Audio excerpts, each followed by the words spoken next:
Uy guys, magandang hapon. Ayan po guys, meron ako nakitang itlog na lumabas na biak na. Ayan guys, ang itlog na to ay 3-way cross. So pure ang nanay nito, pure Kelso at Raptor sweater roundhead, Raptor over roundhead. Tapos pure yung nanay, pure na Kelso. Nagpisa na pala. Ito yung pinalimliman natin, 4. So tingnan natin. Hindi pa kasi siya umaalis. Hindi pa siya umaalis. Diyan ka lang. Oo.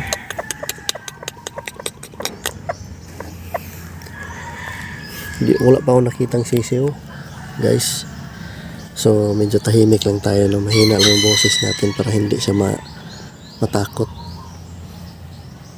Ayan, wala pa ako nakitang sisiw. Siguro bukas na to, lalabas to bukas pag napisa na lahat.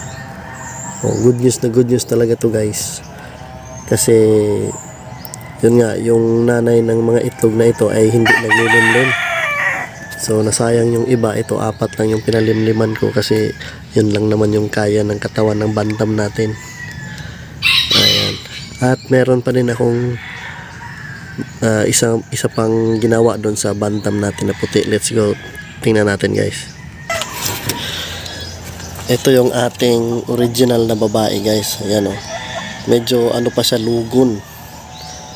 Yan, medium station lang siya, kaya yung mga anak hindi masyadong katangkaran. Pero maganda yung katawan. Alright.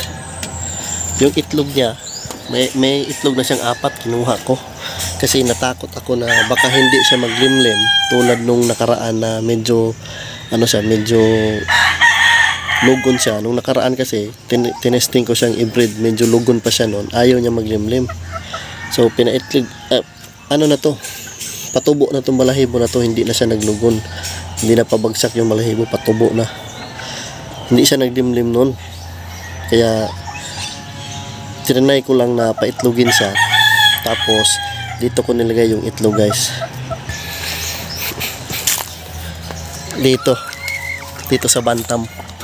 Yan po yung bantam natin.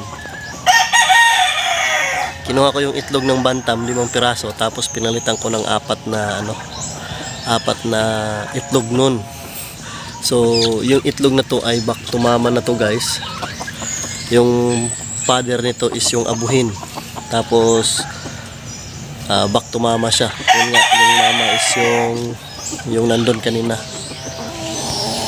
Yan, Raptor yung mama. Yan. So merong 4 din ako nilagay, sana mapisa din. So, hindi ko ngayon ko lang nilagay. Yan yung bantam natin. Yeah. Hindi ko lang alam dito sa silky natin kasi kinakaskas niya itong sa loob, pero natatanggal yung karton kasi medyo madulas yung plastic. Siguro bibili na lang ako nung nung paitlogan, kasi tuwing kinakaskas niya yung plastic naman lumalabas, kaya tatanggalin ko yan. Bibili na lang ako nung paitlogan talaga. Alright, ito yung nanay nung pinalimliman ko sa bantam guys. Ito ay pure John Bishop Kelso na straight comb. So ayan, naglugon siya.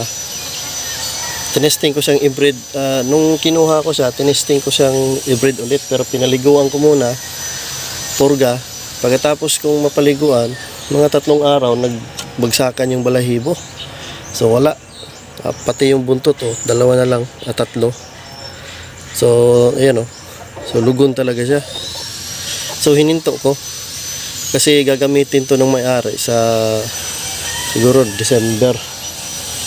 So sana pa siya, makatubo pa ulit yung balahibo. So hindi ko na to gagamitin. Antayin ko na lang na mapisa yung isa Tapos saka ko na to sabay isosoli. Alright, mga idol, yan muna yung update sa ating maliit na backyard farm mga idol. Maraming salamat po.